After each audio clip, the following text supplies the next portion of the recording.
in Darfur's remote Jebel Mara Mountains. There they found rebels unwilling to put down their guns and isolated communities for whom the war has never ended.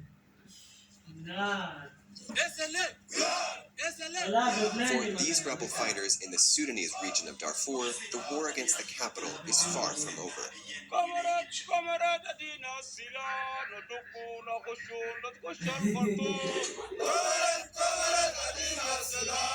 This is Torontonga, headquarters of the Sudanese Liberation Army. The rebel group has been fighting Sudan's central government for nearly 2 decades.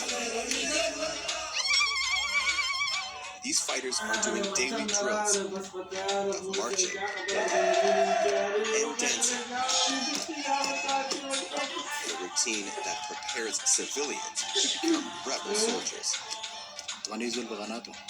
Participants come here because they believe in the movement and have the same principles as the movement. We'll spend 9 months with them, then we'll be ready for battle. The first battle was fought in 2003. SLA launched a rebellion against Sudan's central government. They were protesting discrimination and neglect. Omar al-Bashir, then 22-year-old Mariam Salah Adam Abdullah, joined the SLA 3 years ago. She did so, she says, to avenge her father, who was killed by the Janjaweed. The government deceived us. They made us flee from our lands. We knew with time that they have no principles. Whenever we move, we are raped and we are killed. That's why we came here. Torontonga is high up on Jebel Mara, an ancient dormant volcano that rises nearly 10,000 feet above the desert. The mountain is surrounded by destroyed and emptied villages, evidence of nearly 2 decades of war. SLA rebels blew up the road that goes up the mountain long ago.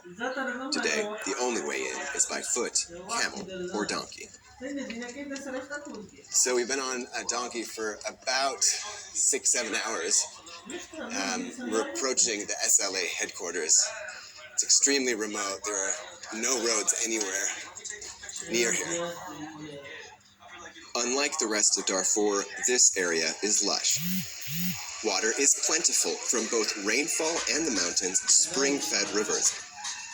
Enough for apples, oranges, and grapefruit to grow in abundance. But there are few schools. Healthcare is nearly non-existent. Anna Bieland works for the humanitarian agency Doctors Without Borders. This area has zero coverage of neglected for a very long time. Because of the conflict, no NGOs or other actors have had access. Until Bieland opens up a new clinic that would provide a baseline of medical services in Toronto from an agreement. Abdelgader Abdulrahman Ibrahim is the Sudan Liberation Army's head commander. All the armed movements that signed the incomplete peace agreement were not looking to help the needs of the vulnerable. They were acting in their own self-interest to fill their own pockets. Ibrahim says Sudan's old military, including elements that are implicated in war crimes in Darfur, still hold too much sway in the new government. He points to General Mohammed